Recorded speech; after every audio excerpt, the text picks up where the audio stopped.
Okay, so thought I'd play some Genshin. We talk about the series finale. So I went through. So I went through some episodes of season 1, and I went through some episodes of the second season. And I do have some questions on some stuff, but I also wanted to talk about the things that we liked, the things that we didn't like, things that could have been better, are better executed, which I feel like is rare for the show. Exactly, a more structured discussion. Although I'm totally cool with just shooting the shit and we just talk or whatever, so it's not like I'll always be organized, but as like the series finale for Code Geass, especially for this type of show, I really wanted to like not forget anything or whatever. Like I said, the reason why it took me a while to start the stream is because I went through the first season, like skimmed through and watched some important episodes. I took 5 pages of notes to make sure I don't forget shit, and I definitely have a better, I definitely have, like, when it comes to Suzaku, I have a better understanding now of where he's coming from. Trust me, don't get me wrong. I feel like with Suzaku, I don't agree with him, but I watched it in English too. I watched these episodes today, like all in English, just so I can make sure I fully understand. Where do I even begin? All right, so let's start off in season 1. Actually, you know what? I'm going to talk about the things we liked about in the show, and then as we talk about this stuff, I'll bring up the shit that I wrote down that I thought was interesting. Oh, Chelly, are you over here waiting for me? Sorry. Sorry, Chelly. Let me switch to deals real quick. Tastes the same as I remember. Unless you're already fighting. Are you already fighting? No, I don't. Sorry, hold on. I know I told you I was gonna have his artifacts. You know what? We'll be fine. Alright, let's go. Okay, things that we liked about the show. Somebody in the comments in the last video that I posted was like, their reasoning on why they think Code Geass has the best ending in anime, right? Is because literally everything was foreshadowed. Now, as y'all know, in my Code Geass journey, I started watching Code Geass last year in April. Like literally, April is like my 1-year anniversary of this channel and my 1-year anniversary of watching Code Geass, because I started watching Code Geass last April, and under normal circumstances, it wouldn't take me a year to watch an anime, but it's just for the channel. So, keeping that in mind, as we are all aware of how Code Geass does foreshadow things, I wanted to go back and look in the episodes today, hence why it took so long, like how everything is foreshadowed, and to see if this person is telling the truth. Which I'm sure that they were, but like, but as I was watching it, and I don't know if y'all are gonna believe me, I rewatched the cat episode. That's considered the worst episode in Code Geass. I rewatched that episode. I don't think it's the worst episode, actually. And I'm gonna explain to y'all what I mean by that. Okay, so. Okay. Alright, thanks, Shelly. Okay, you're not gonna switch my people out. Okay, let me see. Hold on, let me start in my notes. Schnizel, blah blah blah. Episode 18.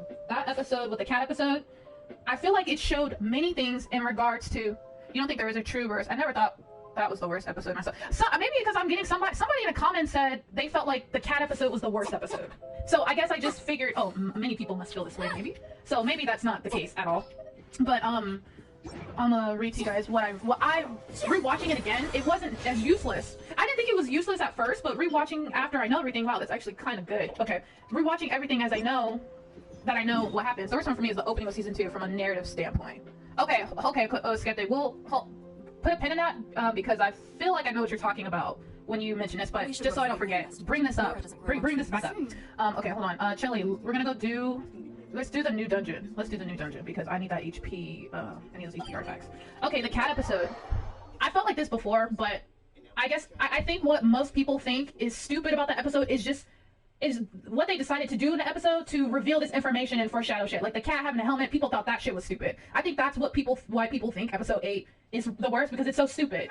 And I think that's the episode where I was like, I named my video on YouTube, gosh, these rich kids are very bored, because it was just kind of ridiculous. But I felt like that episode revealed a lot about the people that Lelouch lives around, but also, okay, hold on, let me go to the notes. No, Lloyd knew they had something. No, that was about Kamine Island. Okay, Schnizel. Maybe, okay, I think Suzaku follows girls, but then okay, we'll just talk about it. I think maybe I just didn't write part down for that. I think I wrote other stuff down. Okay, so who am I gonna be in here real quick? I need to be Ningguang, and I'm gonna bring Shinchu. Okay, the cat episode. What does the cat episode do for us as a viewer? For me, it shows us how oblivious people are. It showed to me how oblivious people are around Lelouch, and how easily gullible people are. And 2, it showed the irrational fear. This was the episode where Suzaku transferred to the school, and he was getting bullied and discriminated against. This is that episode. It showed the irrational fear and how the propaganda of the pretending empire has spread throughout their people. The people have this false view on on the Japanese people. So Suzaku transferring there was the very first time a lot of them had any interaction really with the Japanese person for the first time, and it was to show that irrational fear, right? Okay, so not only it was to show us that and how the regular civilians of the Britannian Empire, how they've been fooled and led to believe that the Japanese people are a certain way, they're scary, whatever. And then also we saw Nina's fear, and we also see for the first time Nina, sorry Chelly, I'm taking so long. We also see for the first time how Nina was working on, that was like foreshadowing of her being in the military, and that's when Lloyd came to visit her, and is that episode? No, I think I'm confusing that with something else. Sorry, I may be confusing that with something else, actually. Sorry. So the cat episode was when, yeah, the irrational fear of the students, how easily gullible people were. But also, it was the episode where Suzaku goes to see Nunnally for the first time, right? And Nunnally touches Suzaku's hand, and that was the first hint of her ability, because they didn't say who it was. She just knew it was him. So that was like, that was also the hint of Nunnally being able to touch people and know the truth, if that makes sense. So, along with that, whenever Suzaku left the house, sorry Chelly, I just have to make sure. Okay, hold on, let me do Shinshu real quick. We're gonna be standing here for a hot minute. Let me do this. So when Suzaku left the house, and he, attack, okay, sure. Oh, no, I can't do that. No, yeah, I can. Okay, so when Suzaku left the house, Suzaku was like, I don't think we should talk anymore because this wouldn't be good for you to reveal your identity and you're gonna be friends with the ordinary Britannian, blah, blah, blah. And then Lelouch was like, here you go, sacrificing yourself for others again. And then when Suzaku says this line, he was like, gosh, I never thought we would actually be able to talk like this. I'm happy we were able to talk like this after so long. That right there was like foreshadowing that it's gonna be a long time again in the series that Suzaku and Lelouch could talk to each other honestly. And I think that was the last time, was it the last time? I think that was one of the last time they could really speak to each other. And so I feel like that episode served as a way of us really getting to know Suzaku in that way, knowing the people around him and how the regular civilians think about the Japanese people. And then that was also the episode where, oh, okay, I'm sorry, Chili, hold on. I'm sorry, my bad. Oh my god, we're fighting, what the heck?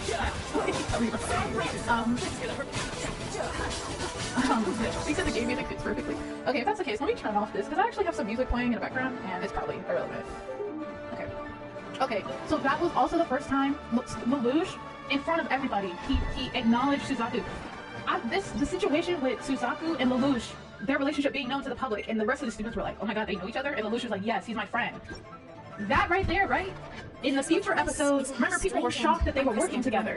I'm telling y'all, it was like, everything was foreshadowed. And I feel like that cat episode really did do that on a number of things.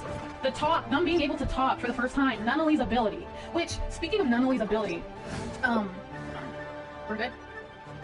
Okay, speaking of Nunnally's ability, I think back to what Cece said. I can't remember what Cece said to Lelouch. I can't remember. I'll probably remember, but it's like Marianne's children got these types of abilities from her, because Lelouch with his being able to tell people what to do and control them, not only being able to see through lies, and then Marianne being able to transfer her mind over. They're all similar.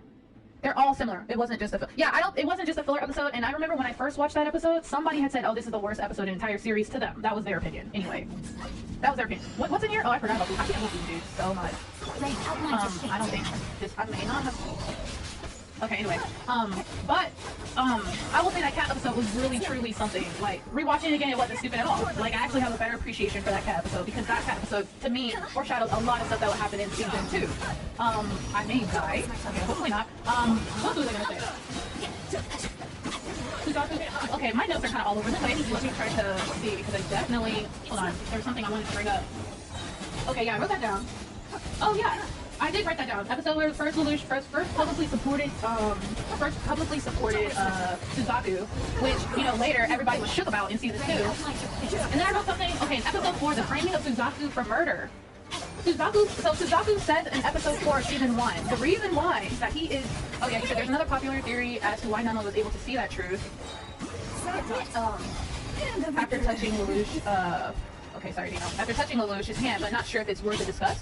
I feel like it's worth a discussion. I mean, yeah, I feel like it's worth a discussion. Oh, she's dead. Oh, I thought she was dead. Hold on, sorry guys. Hold this dude.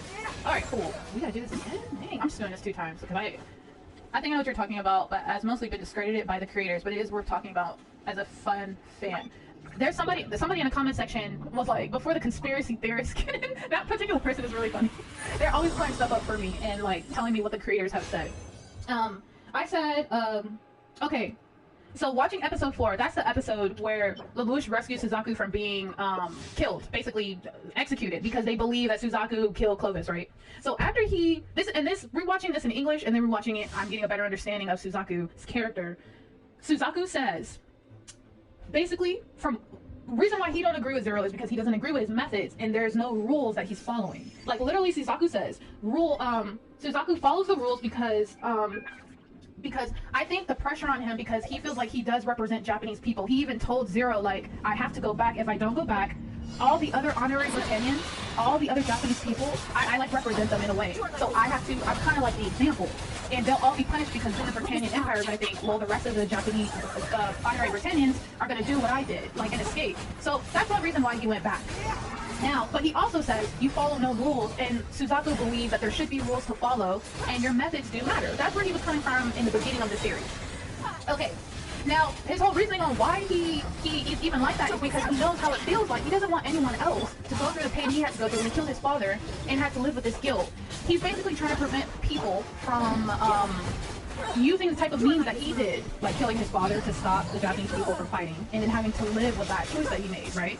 And he doesn't want anybody else to go through that because he knows that's the worst thing ever. So his decision to join the military and all that is so he can enforce the rules and make sure the methods are right. Now, us as a viewer are like, okay, but Suzaku are fighting for the oppressor. So how does that make any sense? Well, to Suzaku, it makes sense. So I understand better now that at first he's like, he wants to follow the rules and your methods matter, and he doesn't agree with Zero's methods, because that was the first time when he rescued Suzaku. He's told Suzaku, join me together, let's fight together, and Suzaku said no. That was the first time, because I think he asked him a total of 3 times. Okay, hold on, Skeptic, the creator was, Dino, the theory was that Lelouch, after killing Charles, took his code, and that's how he was able to show not only the truth. Yo, that's what somebody in the comments had told me about these conspiracy theories. They said that right there's a conspiracy theory. It was like, don't believe it. They debunked that. But I mean, I didn't really get that, because Lelouch could still use his geass. So if he really took his code, then he wouldn't be able to use his geass power. He wouldn't have been able to geass all those Chinese Federation dudes, everybody into Euphemia. You said Revel. Oh, and hi Revel, thanks for joining. The ends don't justify the means for him. Yes. I mean, in the beginning, Suzaku felt that way, but later he was like, all that matters is results. And it wasn't until he fired the flail weapon he felt that way. Okay. Now, I remember talking about Ohgi, right? And I have felt Ohgi, yeah, it is a conspiracy. They believe that Charles' code was part of a separate line. So since he did not take Cece's code, he was still able to... Let's look at this. Okay, Chelly, we're going to go to... Able to then claim the cart driver is Lelouch at the very end. The cart driver being Lelouch? Okay, you know what I will say? I think people may believe in that theory, but like maybe Lelouch didn't really die. His consciousness is within Cece, because at the very end you could see Lelouch possibly talking to her in her head, but I don't think so. I think she was just talking to him. Like how she was talking to Marianne, she really was talking to Marianne, but this time she's not really talking to Lelouch. She's just kind of talking to Lelouch like in spirit. Okay, Chelly, this is what we're gonna go to next. We're gonna go do I actually need more. If I got Jean, let's go do the let's go do... Wait, is it gold today? Hold up. Wait a minute. Oh, we gotta do gold for Zhongli. Let's go do some gold. She was just talking, I think she became somewhat religious again or something as we saw her. Yes, that's what I think. She was just talking, like, her praying, all that shit, like, that's what I think too. I don't think she was really talking to him. But those conspiracy theories, I can see how they could take that and be like, oh, she was really talking to Lelouch in her mind, like how she was talking to Marianne, blah, blah, blah. Okay, I wanted to talk about Ohgi, because I remember whenever I first saw that conversation with, whenever Schnizel went to go talk to the Black Knight, so basically get them to, negotiate peace, whatever, right? I was so, like, I understood Ohgi's anger because Ohgi was a ride or die for Zero since the very beginning. It was the episode, the landslide episode back in season 1 when Lelouch initiated the landslide. Ohgi said, he was like, people, because the Japanese people believe they have a lot of honor and they don't believe in using people, and he was like, Zero would never use us like chess pieces. We are not his pawns. I don't think he would ever do that. So straight off the bat, that reveal that Lelouch was Britannian and he was using them, I understood Ohgi wouldn't fuck with him. Like, I already knew. Ohgi always thought Zero wouldn't use them, and he, someone who knows... Oh, because he basically said he feels like Zero is someone who knows the rage. Since Zero's full of rage towards Britannia, he's also known sadness, so he felt like he could relate to them on that. That was episode 11. I wrote down the episode. Dino, you said, I never believed the cart driver could be Lelouch myself. I always felt like having him not die lessens the impact of the Zero Requiem. We're going to talk about this Zero Requiem in a hot second. Sorry, Chelly, let me put on... Okay. Okay. To talk about the Mal episode in a whole new light, right? Now, my overall feelings towards Cece... Okay. Now, when I say this, what I'm about to say right now... You said, oh yes, Mal. Okay, what I'm about to say right now, I'm only saying it because I have not yet figured out a way to properly articulate my feelings about Cece. What I'm about to say is going to seem very, like, dramatic, but it's really not that dramatic. have to think. I don't know how to properly express myself about how I feel about CC in this. In this series. So what I'm about to say is, I don't really care about CC. That's what. Not to say that I don't care about her. That's pretty dramatic to say. But I mean that in like, okay, rewatching the Mal episode. Hold on, we gotta have a whole thing about CC, because I still, even after rewatching this shit in English, I still like. So to just begin, Mal was like CC. He wanted to be loved. He wanted to be loved, and I think it's so. Now at this point in the series, this is season 1. What episode is this? This was episode 15, season 1. So we're not even at this part of CC's development yet, right? Oh, I need to leave this. Hold on, let me switch this to this. Yeah, okay, and then hold on. Put that on her. She got that. Okay, cool. We're gonna put that on her. Okay, I'm coming, Kelly. Now, Mal, we're watching that episode, right? Mal went crazy. He was mentally messed up. Like, he had mental health issues. He went literally insane because he could not control his geass. He could hear a bunch of people's thoughts, and CC was like, he felt more comfortable around me because his geass didn't work on me. So, like, I should have been watered. Why didn't I bring water in here? I forgot, we're constantly burning. Okay, anyway. Sorry, okay, so, I should have put something else on her. Oh, okay, so, rewatching that episode, I'm just like, now CC didn't have her development yet on her humanity, right? So she was still on some, I'm using people to get what I want, which is to die. So she didn't really care, like, not to say that she didn't really care, but she was just using Mal. She was trying to get him strong enough so he could kill her. So she was like, I was there for him and I became his lover. Like, she was like, literally his whole world. So with that being said, that is just so fucked up, because at the end of the day, Mal wanted what she always wanted. She wanted to be loved. He wanted to be loved by her. Or I would even argue, before he got mentally like messed up, he wanted to be loved by someone, because just even in his flashback, his family was gone. He only had CC. And you know what's crazy? CC to Mal is what the nun was to her. You remember how CC thought that the nun loved her? CC thought that the nun loved her, but the nun didn't love her. The nun was just using her, and thanks to that awesome person in the comment section, in the video, they said that they stabbed CC to force her to choose be immortal. She stabbed CC. That's like the ultimate betrayal. Like, for CC, she really thought the nun loved her. Mal really thought CC loved him. Like, he was obviously messed up in the head due to his geass, not only losing the control of his geass, but being abandoned by CC. And I think that, and I think CC understood that, so she put him out of his misery, but at the same time, though, she put him out of his misery because he was trying to kill Lelouch, and she couldn't have that.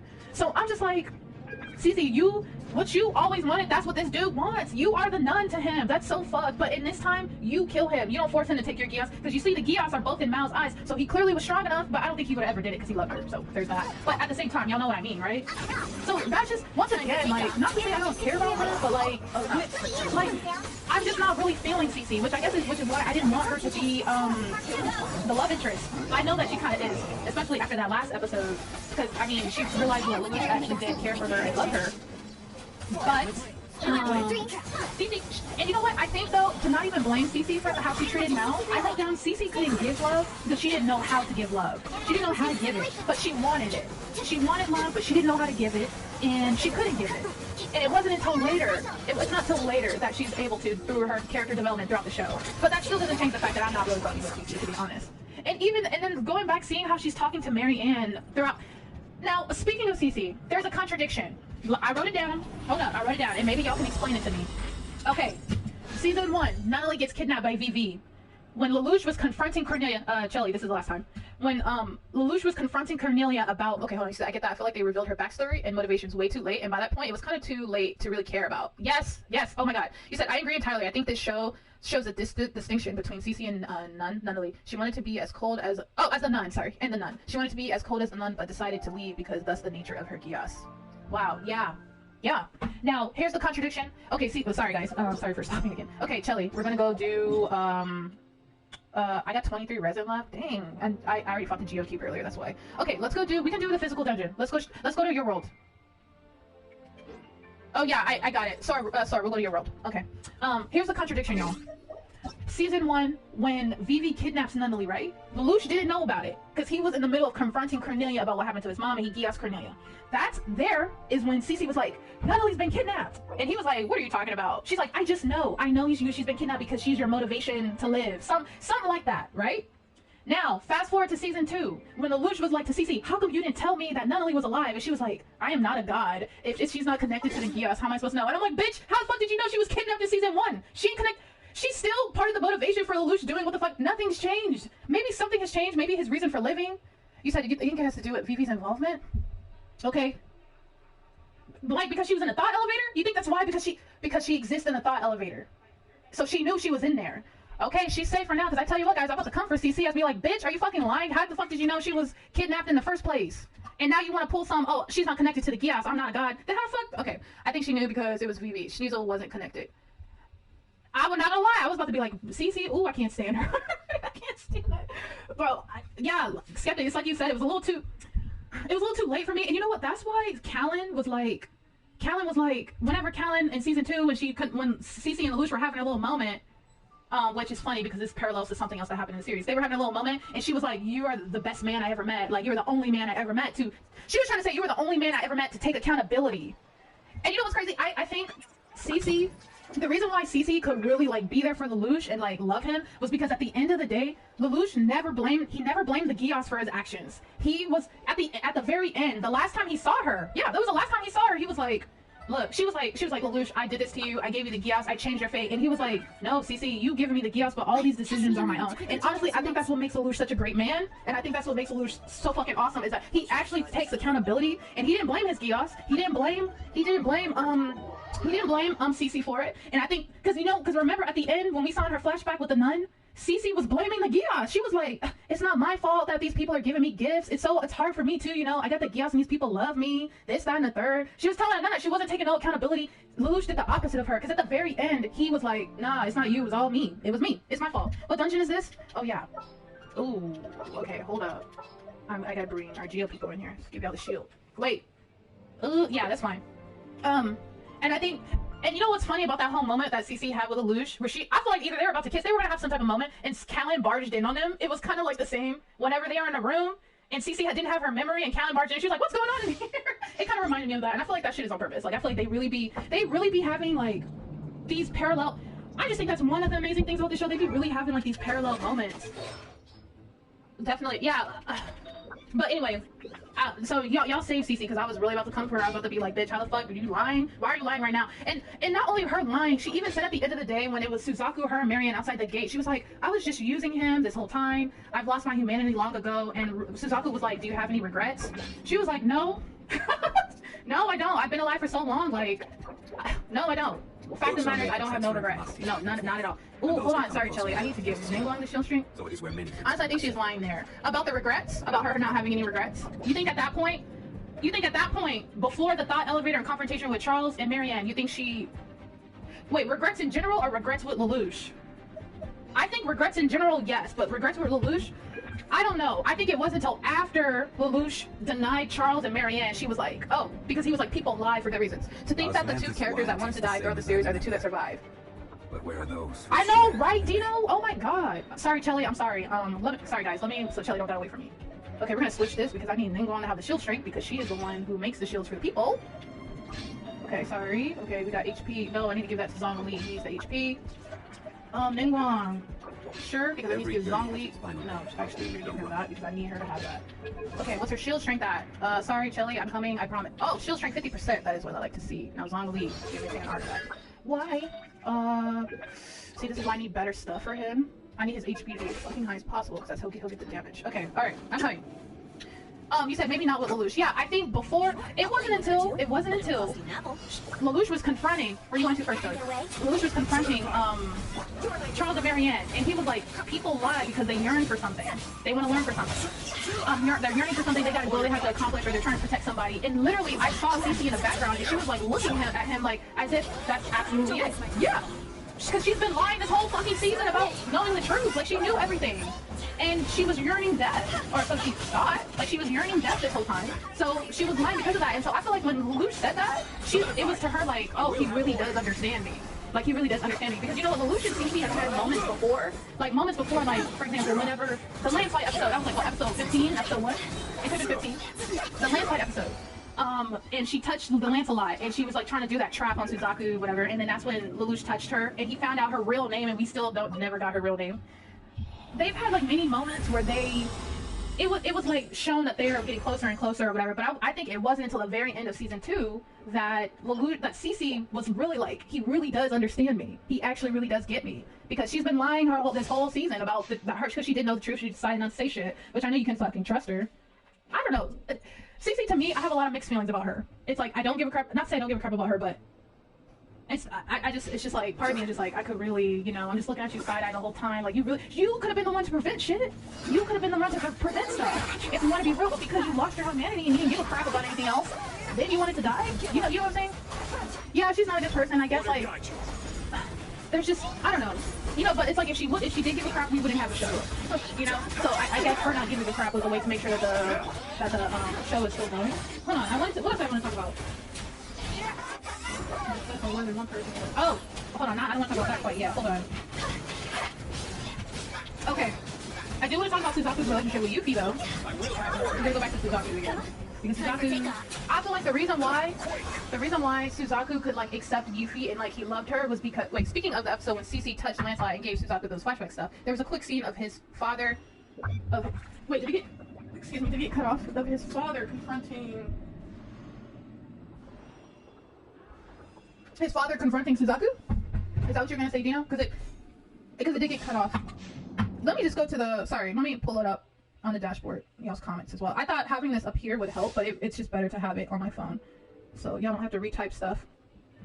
But also, like, it won't show me the comments that I've already passed. Confronting Marianne, that's never explained as far as, there was a quick scene of his father. Wait, really? Hold up, I must have missed that. There was a quick scene of his father confronting Marianne, that's never, wait, really? I thought it was just like a mixture of images.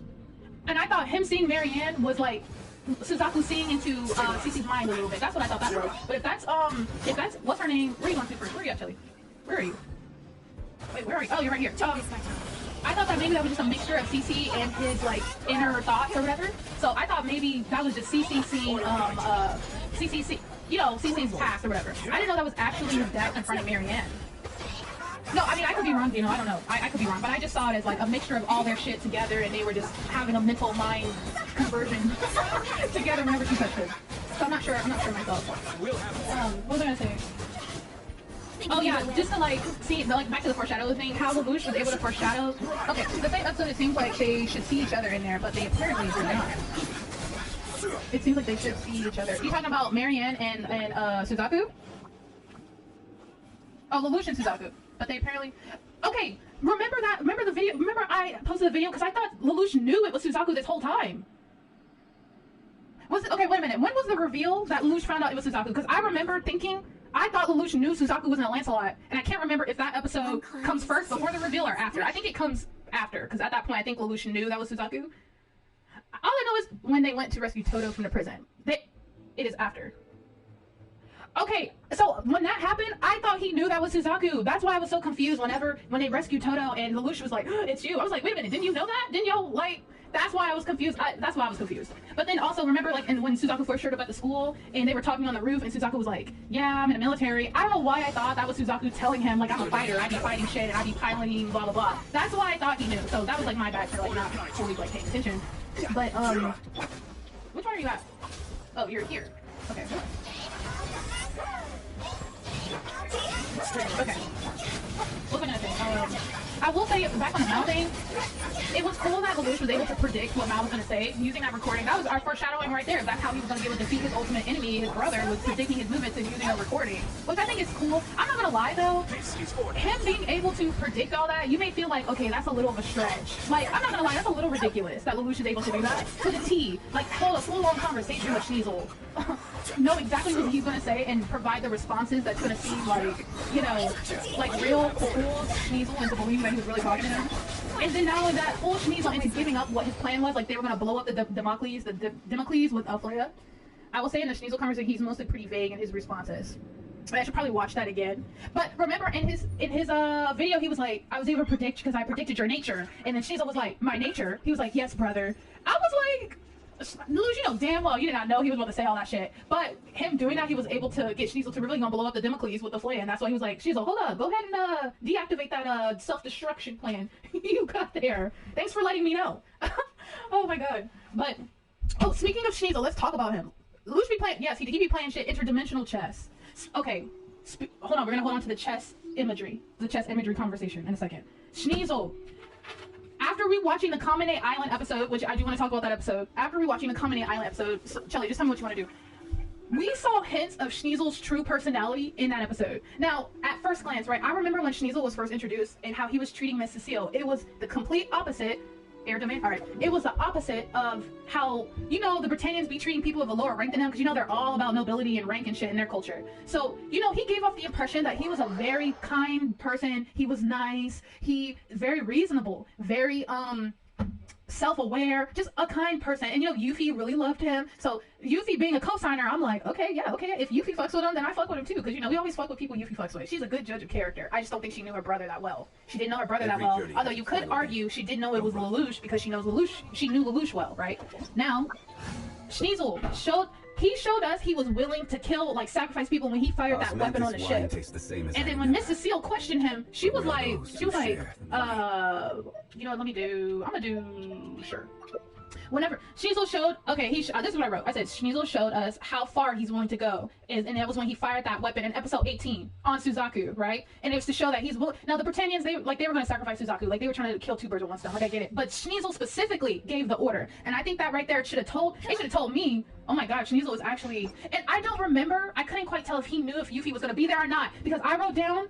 When Euphy decided to go, because she wanted to save Suzaku, because she knew Suzaku was going to get killed or sacrificed or whatever to kill Zero, Euphy went, and Miss Cecile was like, they're not going to really fire. She was like, tell them that the princess may be caught in a line of fire, trying to use like her rank to like save Suzaku. And then Cecile was like, they're not going to really do that, are they? And then Lloyd was like, I'm not quite so sure. I think they would. Lloyd knew how Schnizel was. Lloyd knew, that was our hint right there from Lloyd, that he knew how Schnizel was. Now, I don't still quite tell if Schnizel knew that Euphy had a possibility of being down there, but if he did know, that should have told us right there. He's willing to sacrifice his siblings for the greater good, the overall goal, which is what he was trying to do in season 2. Which I think that is so cool, how the show, once again, shows us very subtly how these people are. The true face of these people. Yeah, the Schnizel reveal is just, Schnizel's probably one of my favorite characters. Like, he was such a great antagonist in a different way. Like, it's not like he was physically, he was just so good at manipulating people. It was just, I think it was just so impressive. Like, now, I will say, whenever they had the Nina's Flea deflector absorber shit, I was like, oh, Schnizel, I know you didn't see me coming. That's what you get. I was so happy. I was so happy about that. I love the switch up where you get baited into thinking, right? Bro, whenever Schnizel was like, coup d'etat, I was like, oh, hell no, Schnizel's crazy.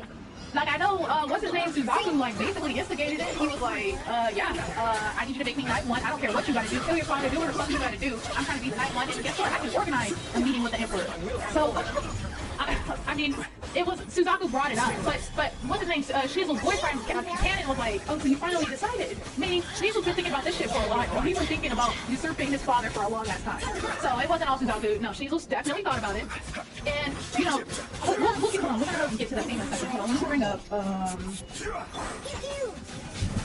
I love, though, that it all started with wanting a better role for Nunnally Ben, and she was technically the final boss. Bro, I know. You know what? I had a feeling. I knew Nunnally. Like, I was just like, it'd be so fucked up if Nunnally finds out the truth and she don't want nothing to do with you. She'll never talk to you again. Or, like, I don't think I thought Nunnally would kill him. I just think, like, maybe she just wouldn't talk to him. Like, but her being the final...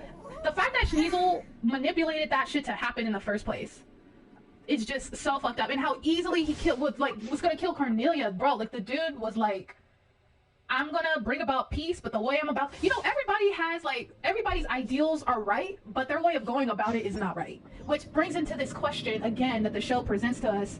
Do the means justify the ends? And honestly, no, it's like with Schnizel, he did not give a shit. He was like, I'm gonna control it. To get true peace, you have to use fear. And I'm gonna use these flail weapons to do that.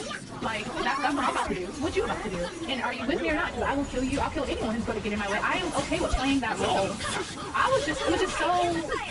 It was just so impressive, you know? What Schnizel, anyway, just how far these people are willing to go. I was gonna say, when it comes to Euphy, I think the reason why Euphy symbolized to Suzaku what he always wanted.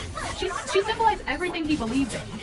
And she was a part of the system, and her methods about going about doing stuff was basically what he wanted to do. Euphy wanted to, she's like Lelouch, Euphy is like Lelouch, she wanted to change the world. It's just, out of those two, Suzaku agreed with Euphy's methods of doing it.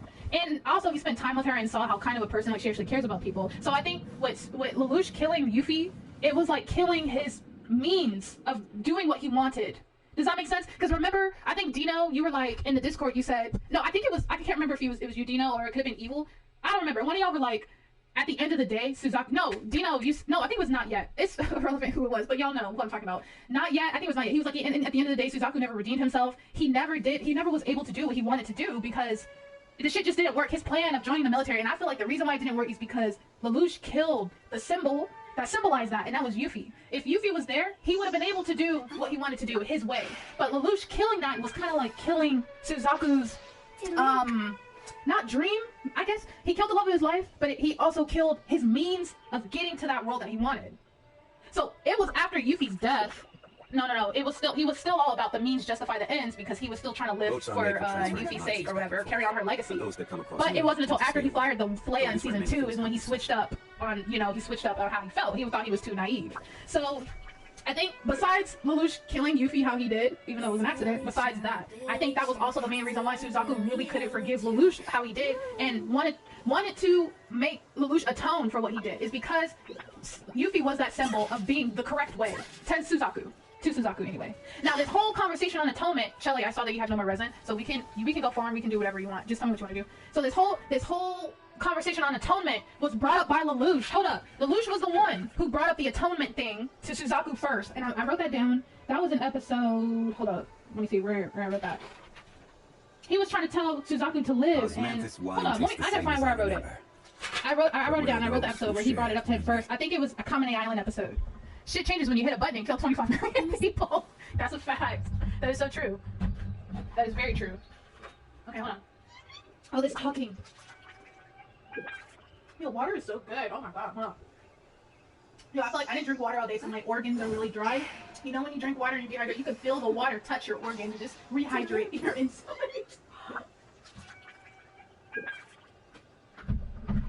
Okay, you said it's why the episode. Charlie, what did you say? You said what? You know, it was the 35 million people. It was definitely over 30 million people. It was a fucking lot. It was a lot. He said, it's why this episode is my favorite. It's horrible what happened to Euphy, but that moment changed everything for the series. It is the most pivotal moment. You're fact, because look, if Euphy hadn't died, we would have no season 2. No, we would have a season 2, but it would be about rebuilding Japan. We would have season 2. And yes, Evil, yes, it was a lot of people, which oh, you're cooking? Okay, no problem, Sword. Which is why we'll talk about Nina in a second. Hold on, I'm gonna bring up something else. Oh yeah, about Euphy's character. Where do you want to go? Which is why Euphy is also one of my favorite characters. Not only did Euphy symbolize the correct way of doing things to Suzaku, because I know our opinions can be different, whether we agreed with Euphy doing, like, you know what I'm saying, whatever. Euphy, like Lelouch, wanted to change the world. In episode 18, she had so episode 18 was when she appointed Suzaku her knight.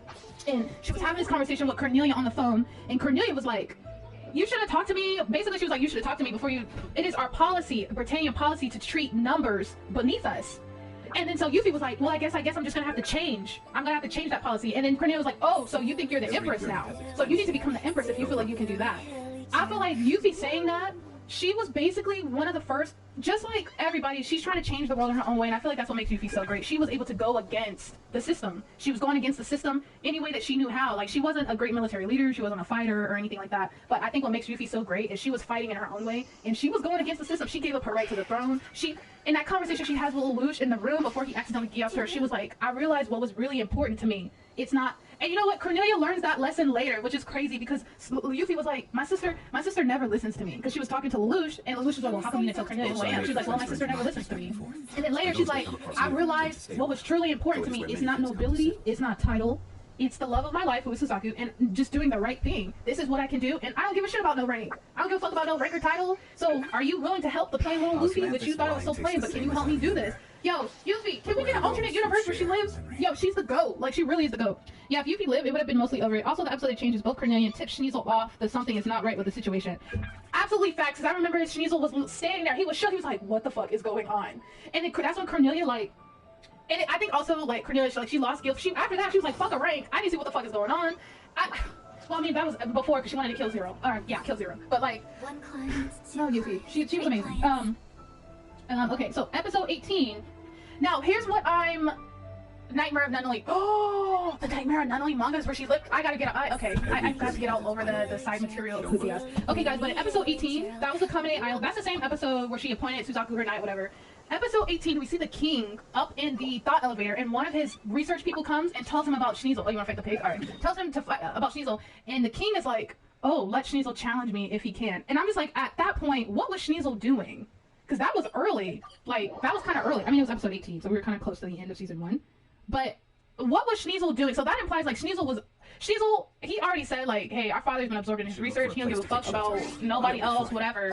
So he's been thinking about overtaking him. So I guess he was starting to make moves back in season 1 to, like, do that, or, like, make a pathway to be able to do that.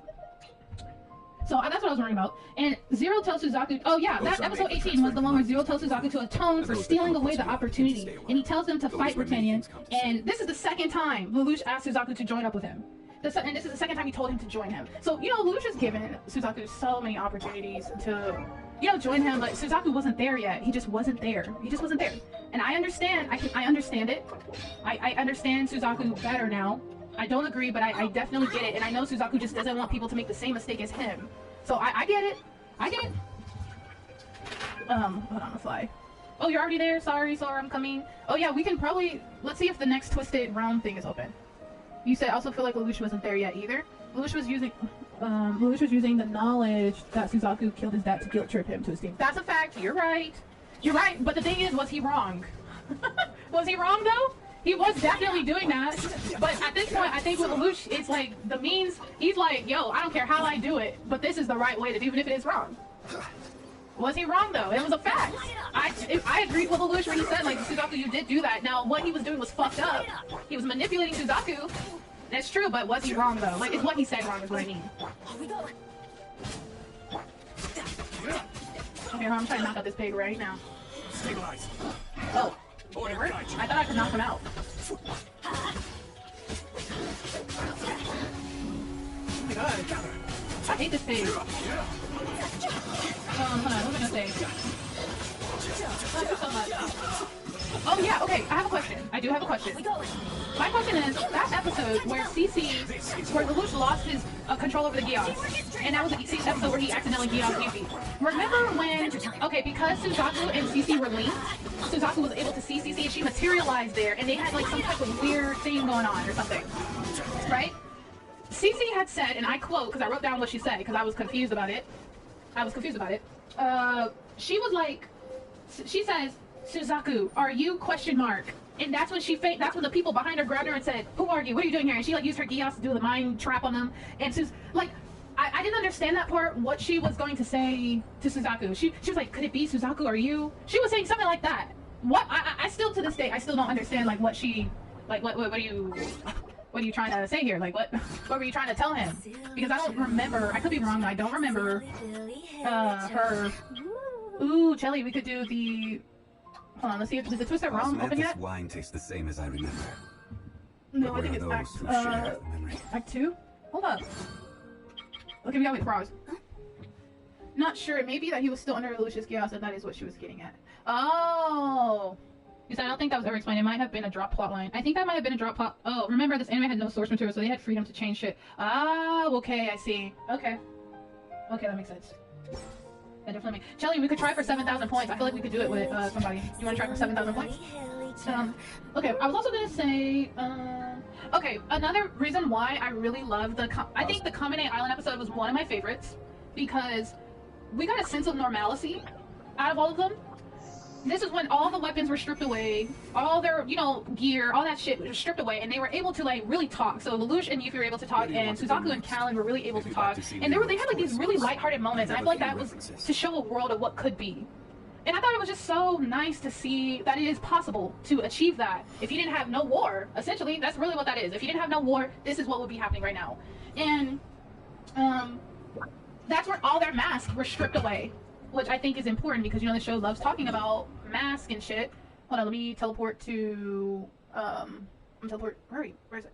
Right. Jelly, we should also farm if we can, if you want to. You said your favorite part was episode was Lelouch and Kalin still in the gaming. The game was sick of hell. Oh, yes, that was so awesome. I thought that was so cool. And, you know, Barley was like, we can't let them have it. He was going crazy. But that, I think the coming out, like that episode was episode 19. That was one of my favorite moments, is just them living in some sense of kind of a normal, not really. They were on an island out, like, you could even say closed off from the world, and if there was no war, this is essentially is what Lelouch at the end of the series was trying to achieve. Okay, I wrote down. Okay, one thing that made me frustrated about Lelouch. Wait, hold on, wait. Before we get there, I have a question about Marianne and this whole Charles and her, the research. Now, maybe the Akito movies explain it better. Hold on, Shelly, I can ask. Oh, I got some people who can help, Shelly. Hold up. I got some people who can help. Hey, yeah.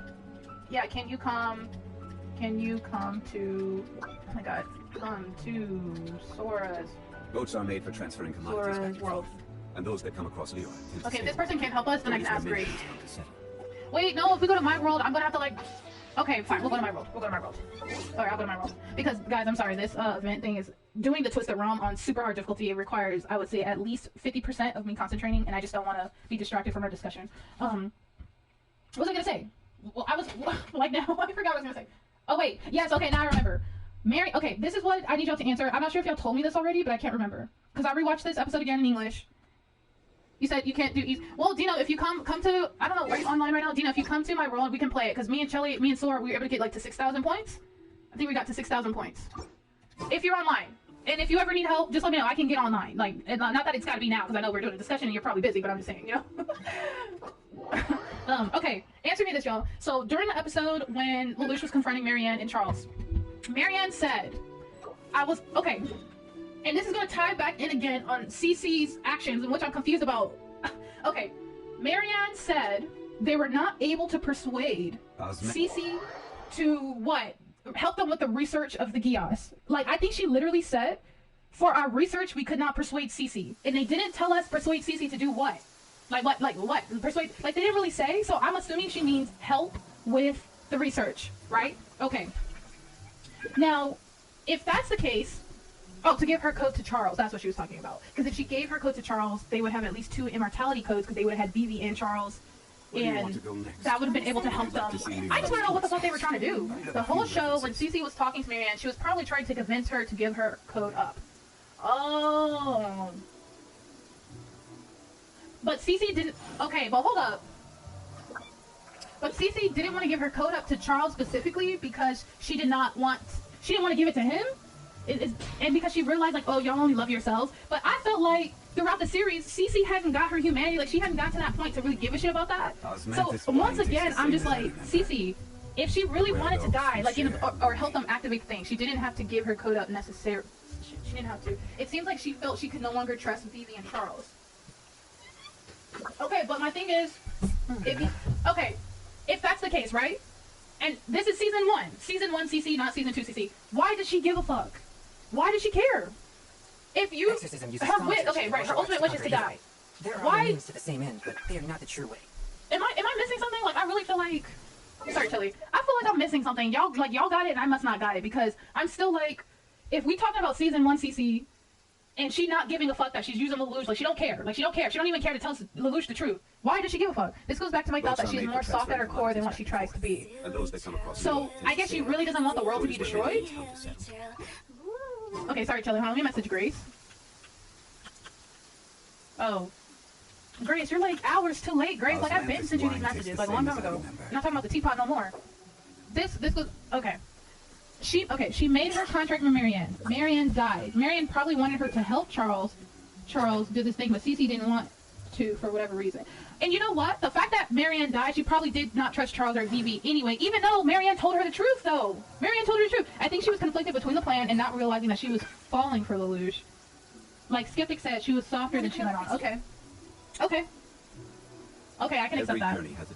And realizing, you know, that she was falling. Okay.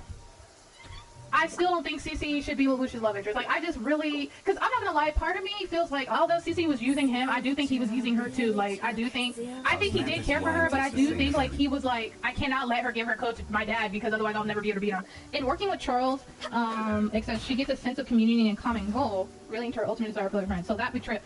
Okay, Skeptic, got it. Alright. Okay.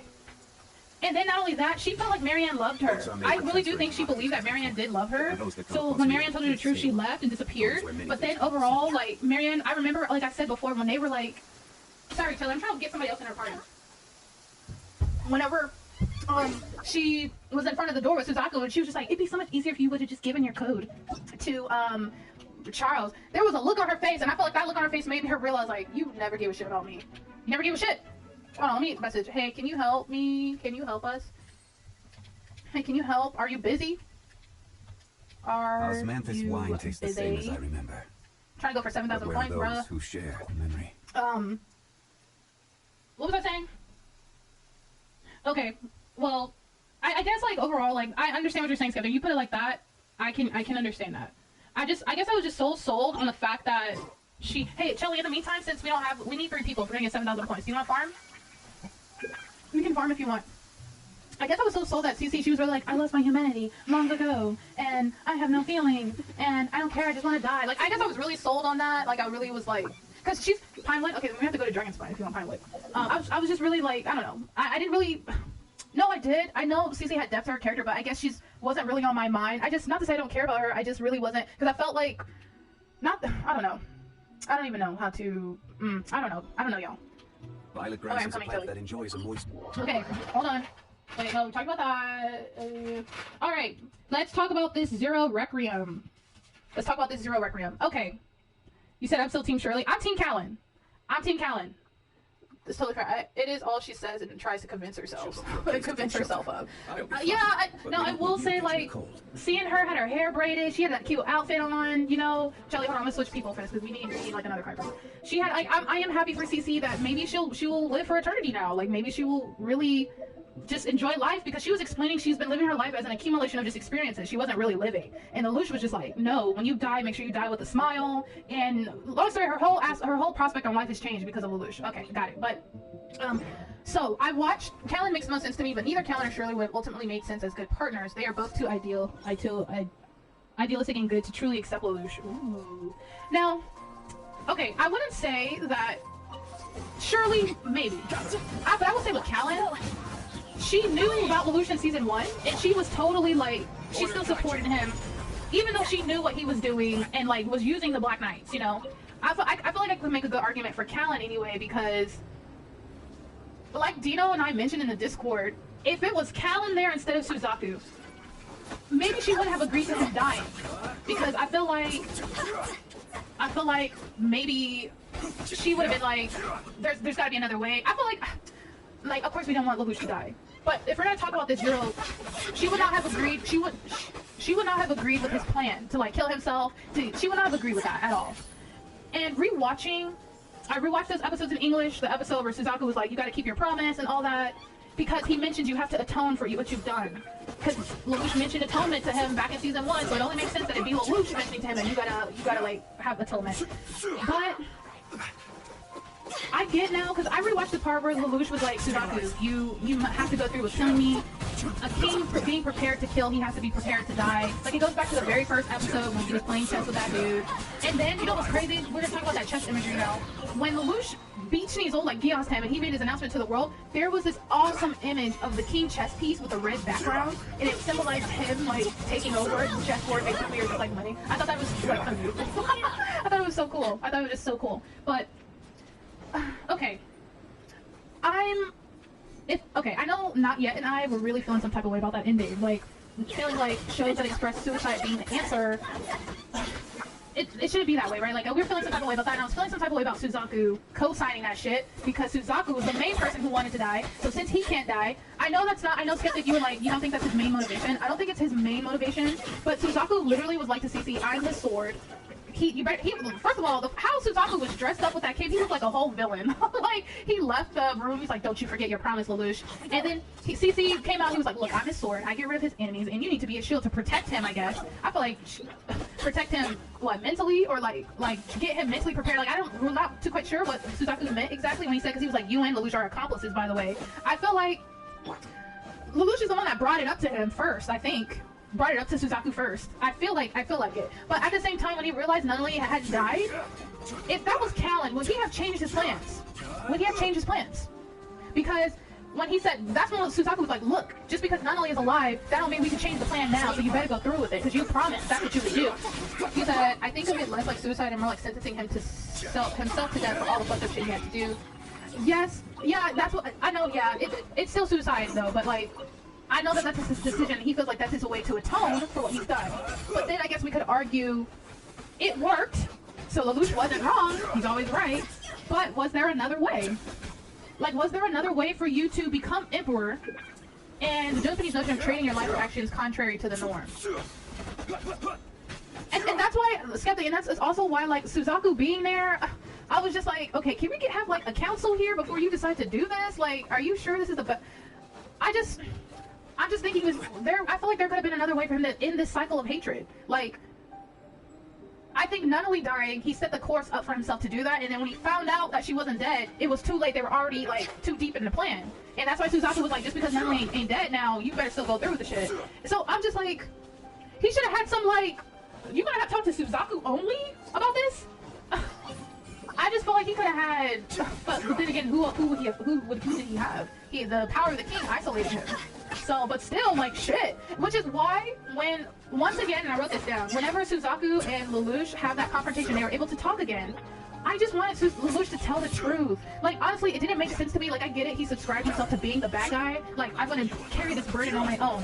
Just tell the fucking truth, bro. Like, bro, how hard is it? Just tell the truth. Now, I'm not trying to say, like, what he told Suzaku was a lie, but whenever he was talking to Suzaku, like, hey, yeah, I used Euphy to, because we could bring the Black Knights back together, because I did the creation of the Nippon Zone, like, destroy the Black Knights, whatever the fuck. Like, he's not wrong, but you're also lying at the same time, bro. Just be fucking honest. Like, I didn't understand, like, does it really make sense to lie right now? And Suzaku even knew you were lying, so he was like, okay, if you want to fucking lie, you better carry this lie to the grave. Become the Justice Knight that you lied about first.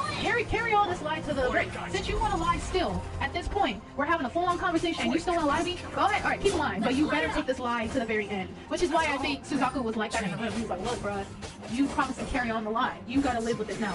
You wanna tell the fucking truth. So, I guess with Lelouch, I feel like Lelouch, like, not that he's fucking dramatic, but like, I'm just like, Lelouch, bruh, like, can you stop? Bruh, stop with all the theatrics and the charade. Like, can you just...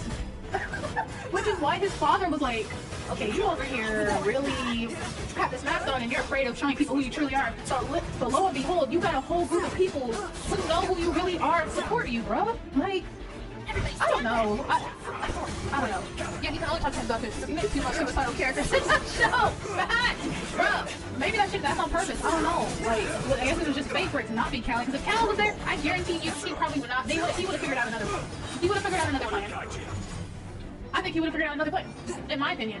But you gonna have CC, dude, you're still alive. You need water to kill this, bro, dude. This ain't working. But yeah, so that's how I feel like. I just feel like Lelouch, he didn't have to carry. You know what? They try to say like if you get the power of the king, you will isolate yourself. But I feel like at times, Lelouch, you chose to isolate yourself when people wanted to be there, though. You know what I mean? Like you could have really told the truth to Suzaku, and even though Suzaku probably would not forgive him about Euphy, I just think Suzaku wanted him to at least show him some ounce of just like respect, or just like, bro, I know you're fucking lying. You really think I'm fucking stupid? You're still doing this now? Oh yeah, and that's my other thing. When when Lelouch thought that Suzaku betrayed him, I was just like, okay, I get why you feel that way, but I mean, really, you think so? I'm always curious to what Lelouch means about his character. The fact that deep down he ultimately wanted the ability to control a person's actions, absolutely. I feel like his Geass comes from a place of feeling abandoned by his parents and not being in any control in that situation. Because, okay, if we're gonna talk about people's motivations, I feel like VV and Charles' motivation for their shit is so narcissistic. It's so fucked up. Like, bro, you want to really destroy this world because you're a people. That's y'all. The Chinese Federation, they ain't like that over there. Europe, they weren't like that. You want to do that because your family. Get the fuck out of here, bro. So Lelouch, I feel like Lelouch's Geass power comes from a place of feeling abandoned as a child, being abandoned by his family, sent to a foreign nation as hostages with his crippled and disabled sister, and not being in any control of his situation. I look at him more as him feeling to take control of his fate, for lack of yes, Dino, yeah, he didn't have no control of his life when he was younger, and it wasn't until he became 17 he finally had a sense of control and took that and ran with it and was like, I'm about to change the whole world. Well, Suzaku did drag Lelouch in front of Charles to start with. I don't blame him for thinking Suzaku. Oh, you're right about that. You're right. He did do that. But Lelouch, you did fucking kill Euphy, like, bro, like, and you're not telling the truth. Like, you did do that. But at the same time, like, I mean, Suzaku, you're selling out your friends. You still want to know your friends, bro? Because, but I mean, like in Suzaku's perspective, Lelouch killed Euphy. He killed a bunch of Japanese people. He ruined, like we said, Euphy was that symbol of, was the ultimate symbol of what Suzaku believed in. Hold on, Shelly, you got, wait, is this my room? Hold up. Oh, I got a treasure chest here. Okay, we're gonna go to bamboo.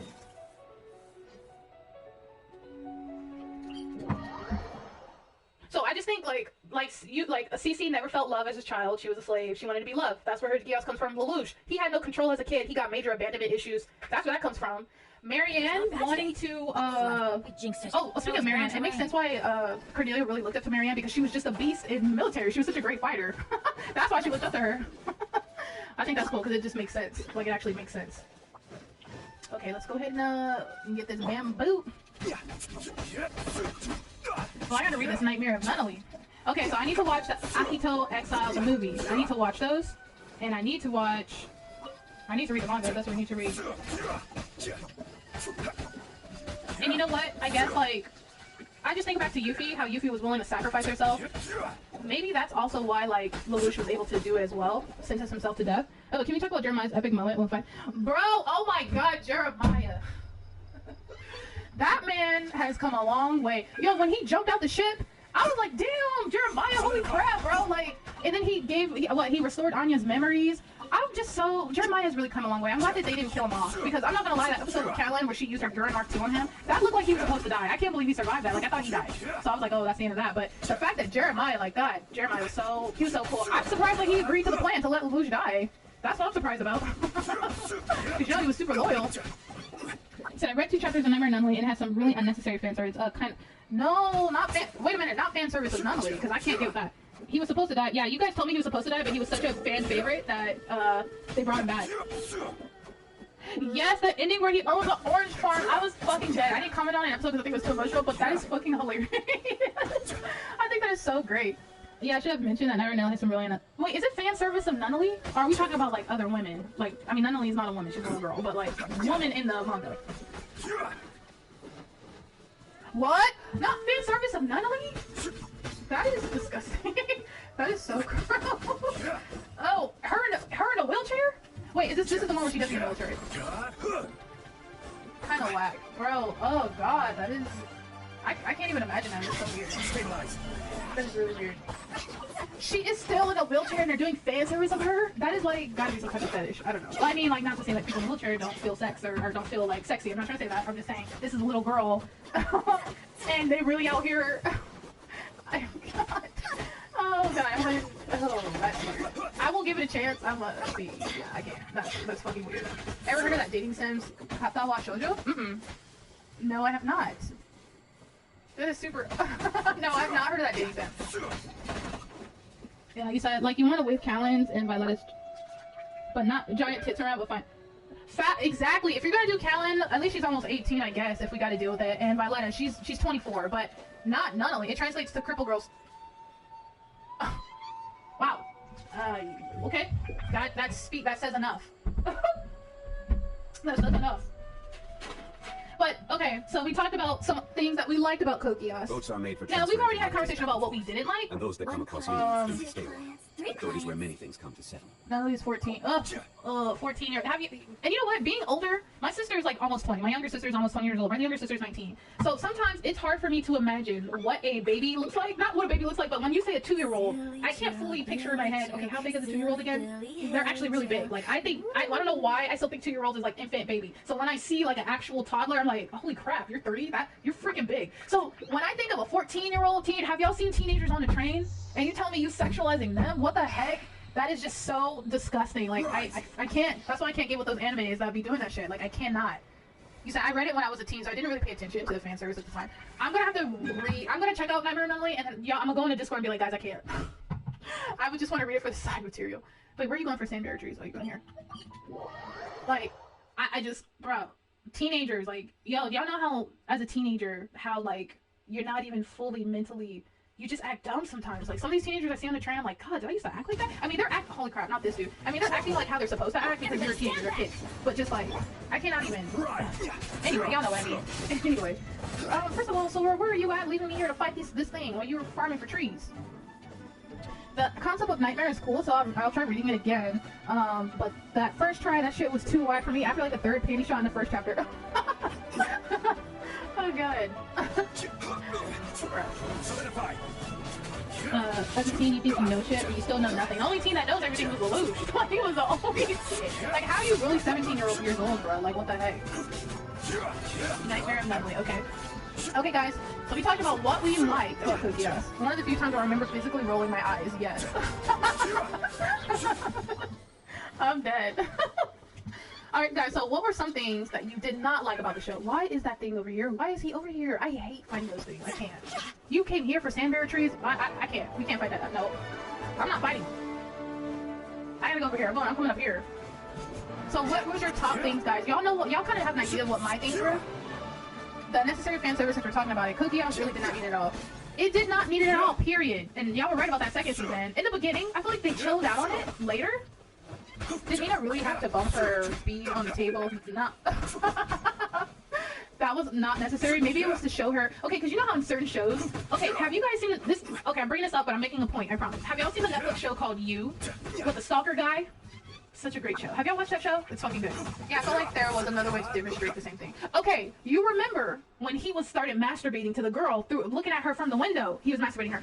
Like, I feel like a lot of creators, they use masturbation as either like to show a character, they use masturbation as a tool, right? And it depends on what they're using it for. So typically we'll see masturbation being used as to show how unhinged or weird the character is, depending. They'll use like a weird situation and show them doing it somewhere, like in You. That was to show him he's fucking weird. Why are you doing that? Like, it makes sense if you're in your house and you're thinking about somebody and you're doing that, but you're literally out in public and he almost got caught by like an old lady.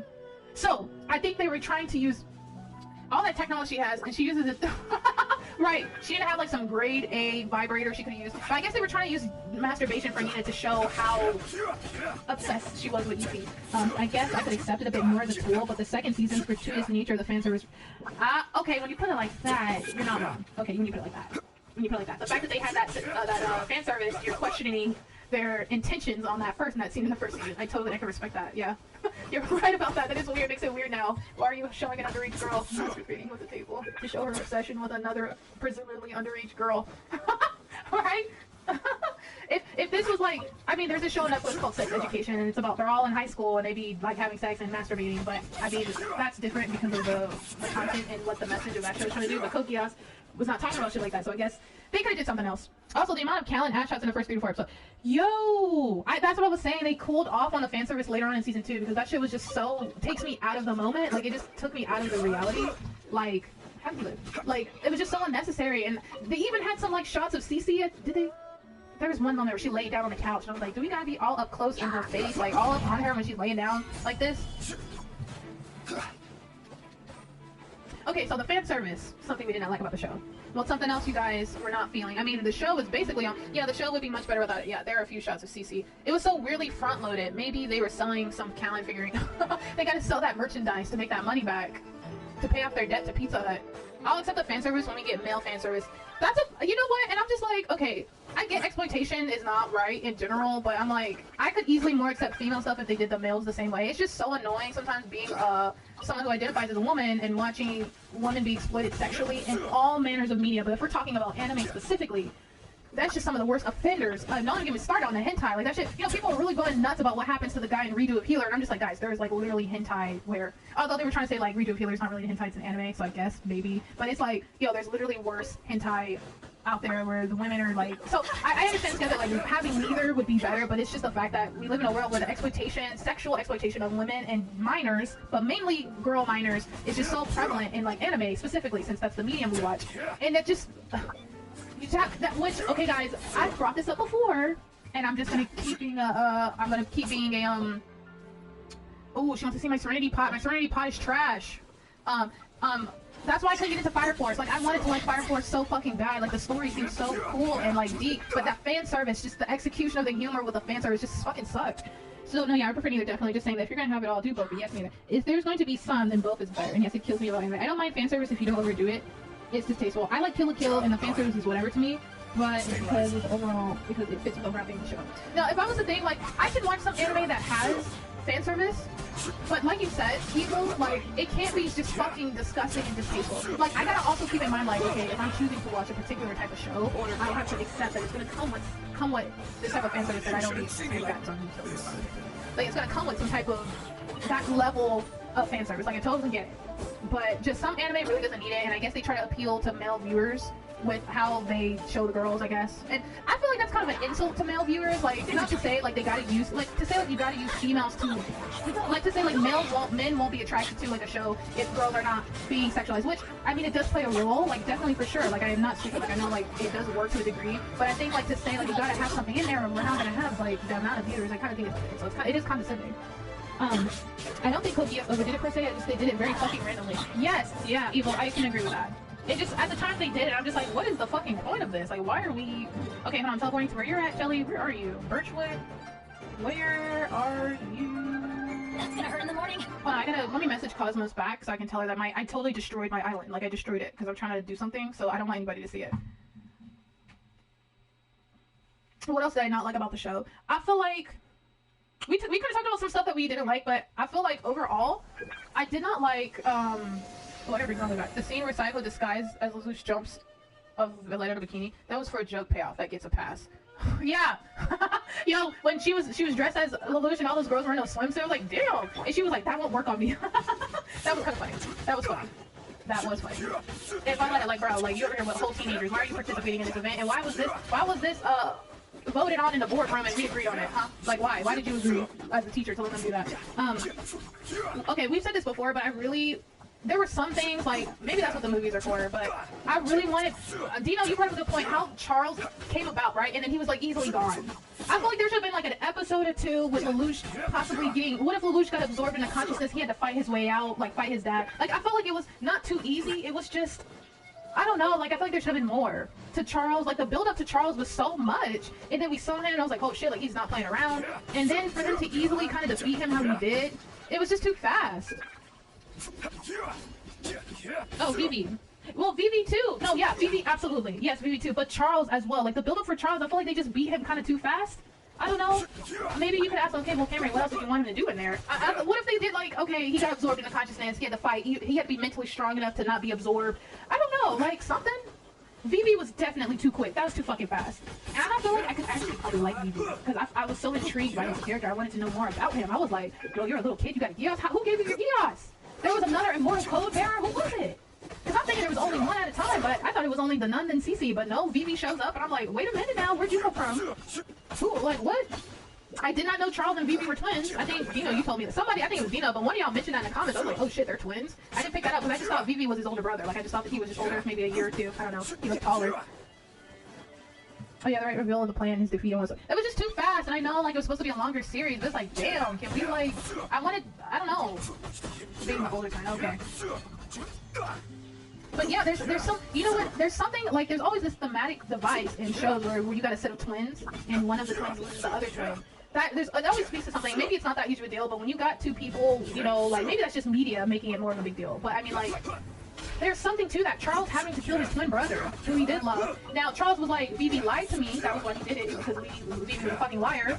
And he lied to him twice about shit. He let the Marianne shit go, but then he tried to assassinate Lelouch. And you know what? I thought at the time that Charles cared because, you know, oh, he cares about his son. No, he didn't want to ruin the plan of luring Cece out. I was like... that was why he was mad that Vivi tried to do it. And I'm just like, okay, if y'all could just been honest with each other, maybe y'all could have avoided this whole thing. Vivi, what happened to you? Why did you become a liar? Like, why would you... But you know what, Vivi was just like Rolo. He was like, nothing's gonna get away of... Okay, Sora. Nothing's gonna get away of me being with my brother, and you're over here ruining that shit. And then for him to be like, it's always the woman that leads the man astray. I was like, bitch, get the fuck out of here. You really acting like Charles can't make his own decisions? Like, that man is not falling in love with this woman on his own accord, and they're both fucking crazy. Like, Vivi, come on, give Charles some more credit here, you know? Vivi, did you really... I don't think it was him not caring anymore about Vivi, but remember, according to his plan, they would have been... Oh, you're right, they would have been reunited anyway. Vivi goes full incel Old Testament. Yeah, shoot. And I'm like, dang, Vivi, I'm trying to get to know more about you, bro. Why you get yourself killed? Hold on, let me message her, because she tried coming to my teapot. Oh, not you, not Shuri, I meant Cosmos. I got, like, I know y'all saw in the Discord, one of my friends posted, like, I have a ton of artwork, like, I have a ton of artwork that I was gonna post in the Discord, but I've made characters, like, with my best friend, and we have, like, a plan to, like, make her own anime or manga, and I have, like, a set of twins as, like, my main characters. of my show. So like to see Charles and V.V, like I said before, like I wanted to know more about the relationship and how that works. You're literally born with someone and you live your life through them. They had to live through assassination attempts. Like that shit is, the history of Britannia is actually very satisfying. Like not satisfying, intriguing. I was thinking about something else. Sorry, it's very intriguing. I destroyed my island. I want to know more about Britannia's history, but you know Lelouch went ahead and destroyed everything about it. Like, dang. Can some of us history buffs, like, get a book first before you burn all that shit? I destroyed my island. I need to Osmanthus wine tastes the same as I remember. Rebuild it. But where are those who share the memory? I'll show you. I'll show you. Okay. It says, you gotta turn to side material for that. Alright. Definitely side material. I will definitely look into that for sure. I was on Amazon today. I was like, I need to buy me the Code Geass Deluxe Blu-ray box. Yo, you know what I would love? I would love to get like I actually like figurines, guys. Like I don't have any to show you because it's easier living in New York if you gotta move to just have less shit. But like I have like a crap ton of manga here, and I kind of messed up by having that when I moved. But I really like figurines. I want a Lancelot figurine. I want an Evangelion figurine, the Unit 0, and I want Asuka's unit. But I also want Callan's Gurren Mark II. Oh, you have a Lelouch figurine? You got it. I would love to have a Euphy figurine. I want a Lelouch figurine.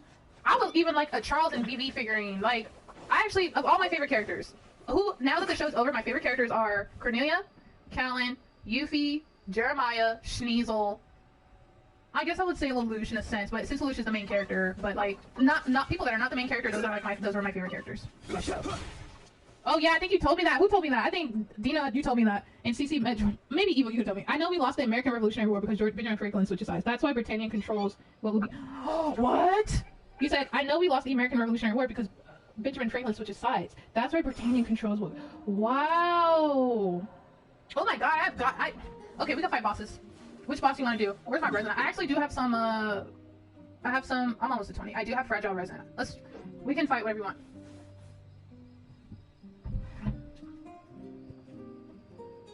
What else did I not like about the show? Fan service. I feel like things could have been explained better. I wanted to know more about V.V. Somebody was like, knowing who V.V gave the Geass is irrelevant. Like, that's irrelevant information. And I'm just like, I guess, alright. But I feel like it would have just added more depth to his character. Yo, oh my God, I'm so glad you brought up Diethard. Bro, can you believe Diethard is the only one that Lelouch did not grant his wish at the end when he was dying? The Galen and the Gurren. Or he's the only one in the show, I think, that never gets what, like... Because remember when Roloff died, he like lied to him to like give him happiness. When Euphy died, Suzaku like lied to her about, oh yeah, you did help. Even at the end, like Diethard, like Lelouch was like, you are not even worth using my Geass on, bro. Like fuck you. I was actually surprised that he did that. I was actually surprised because I mean, I'm trying to think about Zero's relationship with Diethard. Like was Lelouch really did he feel really betrayed by Diethard from switching sides? Like I'm trying to think, why did Diethard switch sides like how he did in the first place? Like what was happened in that conversation for him to be like go to Schnizel's side? I can't remember. Because he was the one adamantly against. Was it because he thought that Lelouch used the Geass on him? No one's joined me on an adventure in ages. Okay, I'm coming, Shelly. I'm coming. Oh, you're already finding it. You're good. You don't need me. You said Lelouch decided to be petty, but I think he felt like Diethard was the worst in humanity. Diethard was not fighting for anything. He just wanted to... He said he wanted to document it, and then Lelouch was like, oh, no, you're just trying to create a false reality. Some shit he said. You said... He switched sides because Lelouch seemed to be in a doomed position. Oh, okay.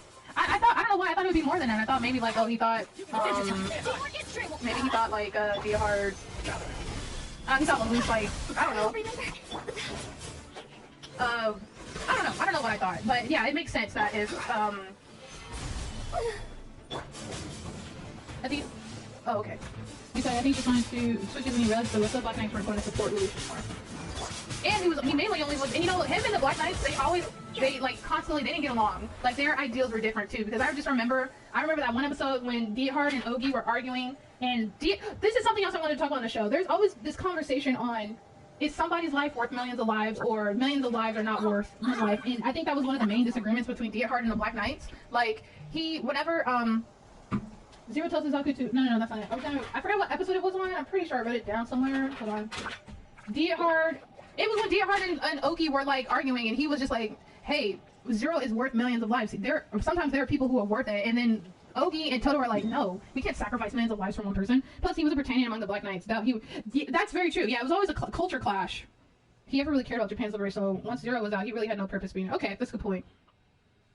Benny's adventure team, assemble! Wait, Shelly, where are you going to next? I still want to do the Twisted Realm. So, you know, with Lelouch in the end, he was like, he's sacrificing all these lives for the greater good of the future. Oh, ow. What is that? There's just so much in this show. Oh, fire plant? Okay. I'm still trying to find someone, Chelly, for us to help us with this thing. Maybe I can ask Natsuko again. Oh, Natsuko hasn't even done it yet. I don't think they did it. Betty's adventure Why are all these people...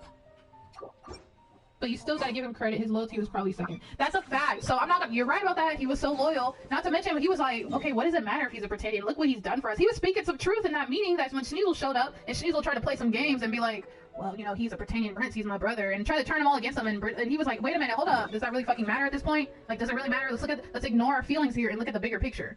So I guess once again, that goes into like whether your intentions matter or not, because Diethard was trying to do the right thing, although his intentions are not the like, you know, his intentions are not the best. Like you guys said, like he's just there for the chaos. He just wants to film shit. So he didn't want his show to be ruined. But at the same time, was he lying about what he said? And no, he wasn't. So I mean, are you gonna be Shinshu? I want that sword. So I guess you know. Adventure time. What else? What else did we not like? Honestly, there's much to not like about this show besides the obvious shit. Oh yeah, the treatment of women. We talked about that. We've had a long, extensive conversation about that. Unconditional love, my ass. My ass. If I was Shirley, the fact that Shirley was like, that ain't even nothing to this point. I'm dead. Oh god. The fact that Shirley was like, I'll keep falling in love with you no matter what. I was like, really? Really? Like, I understand you like Lelouch, but after everything, really? You really still... I just did not agree with that. I don't agree with that unconditional love stuff. Like, Ohgi, now, you know what? Ohgi and Marlena ended up getting together. They got married. You know, their love is pure and stuff, and, you know, they're having a baby. I still think, like, when she shot Ohgi, I was like, Ohgi, are you seeing this? Like, I know you're, like, you still love her after she tried to kill you. I know you can have conflicted feelings, but I don't know. Like, I'm a firm believer when you have, like, a show, right? You got a show? Okay, here's a good example. There's this show called, this is what the show's called. It's called Those Snow White Notes. And it's a slice, would you call it a slice of life anime? It's about a guy who plays the shamisen. And long story short, he meets this girl in Tokyo, and like she's like supporting her boyfriend or whatever. He's a part of this rock band, and like she finds out her boyfriend is cheating on her, and she like is super in love with this dude.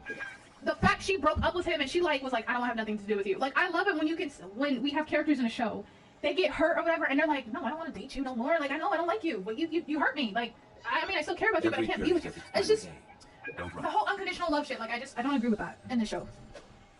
Oh, okay, all right, Chelly. I mean, it is like 12 o'clock over there. I never liked them ending up together because he fell in love with Chigusa, and Chigusa was not Violetta. I don't know if I'm... No, you are making absolute sense. No, you are making sense. Now, I will say, Dino... Oh, am I in your world, Sora? I can't remember. Oh, no, you're in my world. Okay. All right, good night, Chelly. Solidified. Good night. Am I in your world? No. You're in my world, I think. Wait. Oh, okay, yeah. No, Dino, okay, so to that point, I was thinking about that. Because Ohgi kept calling Violetta Chigusa, right? So I'm thinking the show definitely takes it upon itself to really talk about how we all have different versions of ourselves. We all have different masks that we all put on. It was always so weird for me to have Violetta become a kept woman. Liyue's tourist spots, I have a few references. Good night, Chili. Thanks for stopping by. Thank you. I really appreciate you as always. Thank you for coming by and being a part of this chat you know nothing about. Appreciate it. So I feel like, okay, with the whole Violetta thing, so I know she lost her memory, and so she was like a different person. She was Chigusa, right? And I totally get what you mean by like, Ohgi falling in love with Chigusa, because he kept referring to her as that. And I remember there was a point in the show where Violetta was like, I'm not Chigusa, I'm Violetta so-and-so, right? To like reaffirm him like, hey, I'm not the woman that you knew. I think what the show is trying to do is be like, how they be having these conversations like with Lelouch, like we all have different versions of ourselves. Who, like that conversation Schnizel had with Suzaku. Schnizel told Suzaku, are you Japanese? Are you Euphys Knight? Are you honorary Britannian? Are you this? Like, there's different versions of Suzaku. He was asking Suzaku, which one are you? I think the point is to show, like, that's all versions of ourselves. Like, we all have different versions of ourselves. And you could say that that's our mask of lies that we wear, depending on the situation, right? But at the end of the day, I think it is okay to be like that. And I think that's what Lelouch's philosophy or whatever it is. We all have a mask, and we do lie. But our reasons for lying can be good. We all have different versions of ourselves that we show around different people, and that's a fact. I think there's the mask you wear in front of people, there's the mask you wear when you're by yourself, and then there's the mask you wear. I think there's three. The mask you wear alone, the mask you wear in front of people, and then the mask you wear. I forgot. I think there's some type of saying, and I heard about this saying a long time ago, and I was like, wait, I just never forgot it. I don't know where it comes from, but that saying reminds me of this show because I think Lelouch is trying to say like, hey, we're constantly involved. Public, friends, and private. There you go. Those are the three masks. You're skeptic, you know what I was talking about. So, and I think that's okay to be that way. Like, I think it's okay to put on these masks. Like, just like you hang out with one friend and you're one way, and then and with another friend, you may play a separate role. Maybe you're like more of the caretaker for this friend. And then when you're with another friend, you're more of your Euphy. You can be laid back because this friend is, you know. So, I think with that, Ohgi loving Violetta, I think is to say that it was just another version of her. It's still her, but it was just another version of her that came out because of the not because of the Geass, because she got shot. And so when she got her memories back, she was still in there. She was putting on it was like she was putting on her Britannian mask, whatever the fuck, I don't know. Not about his solution. You said, I think it is necessary, which is part of why I agree with Lelouch. Not about his solution, but his, yes, I do think it's necessary too. Like, that's why I was like, we had to talk about loyalty. Like, would we rather someone be honest or more loyal to us? And I had said, I'd rather someone be loyal to me because if you have someone lie to you, sometimes people do lie for good reasons. And how Lelouch put it in the thought elevator, he was like, hey, people lie because they're trying to get something. They're yearning for something. There's a reason why people lie. And it could be for good. And that, so therefore, don't fucking destroy the world, Dad, Mom. What's wrong with you?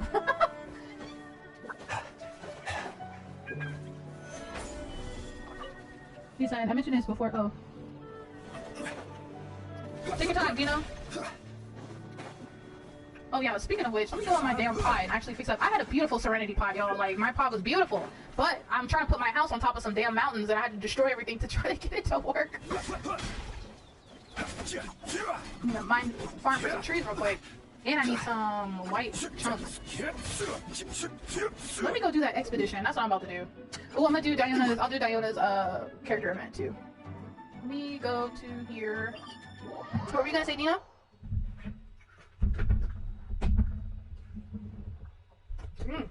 I got a little water. Oh my god.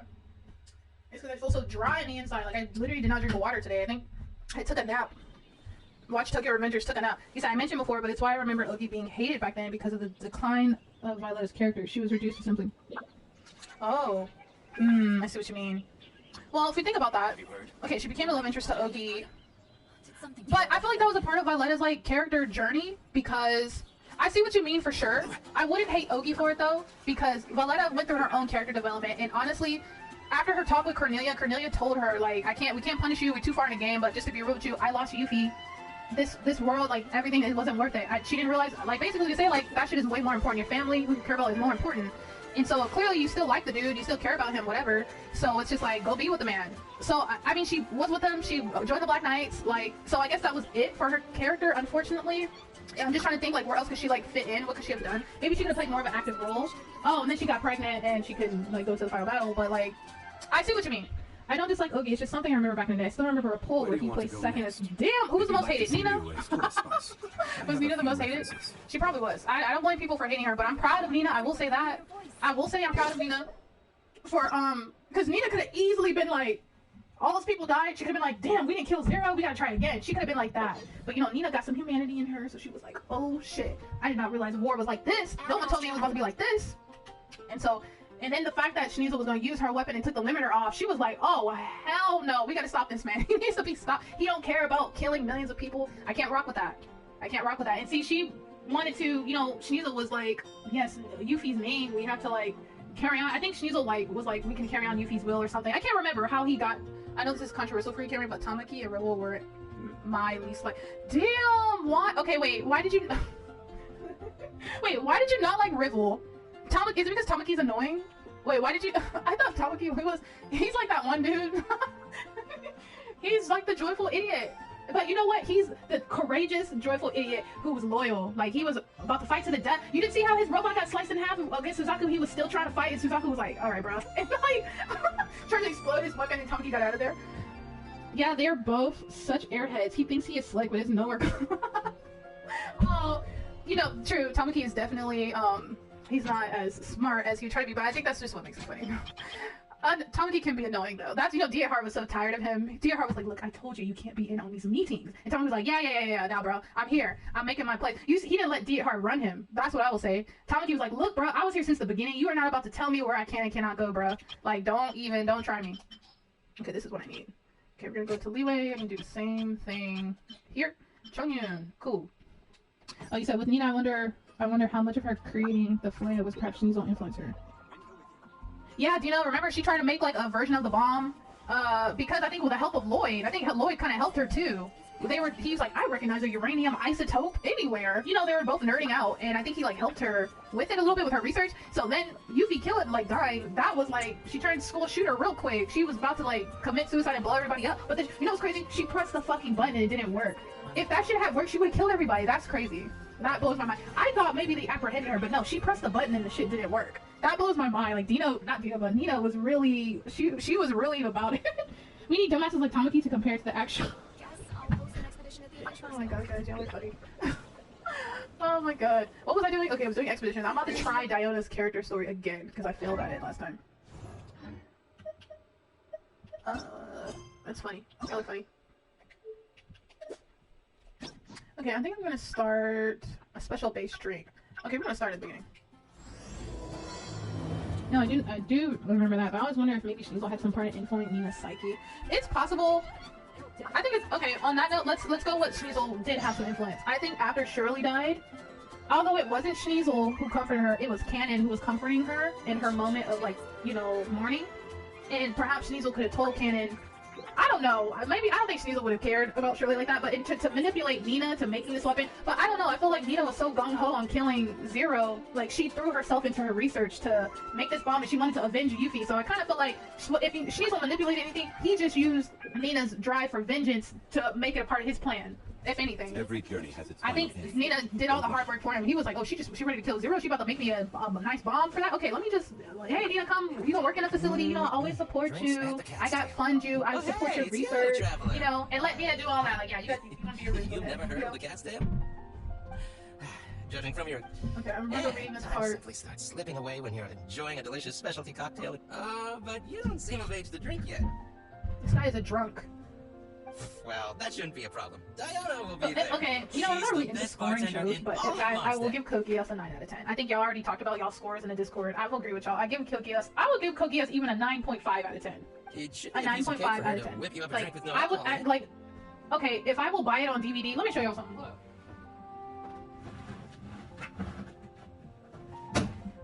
Okay, y'all, if I buy it on DVD, that show is like a high 9 out of 10 for me. Like, if I will literally, because you know, we don't buy DVDs no more, but like, if I buy the shit on DVD, that it's a win for me. I will buy Code Geass on DVD.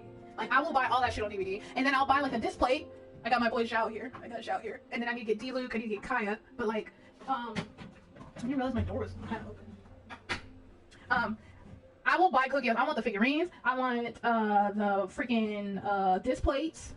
But it does have some things that detract. Yeah, it definitely does. Don't get me wrong, it definitely does. But I feel like it wasn't so bad that and not to mention, it made the show terrible, like cute, Fire Force. Just like a little kitty. Like, I will put Code Geass up there with Hunter x Hunter. I fucking love Hunter x Hunter. Hunter x Hunter is in my top 3. Except for his Xena Warrior Princess. Yo, I remember I used to watch Xena when I was younger with my grandma. I fucking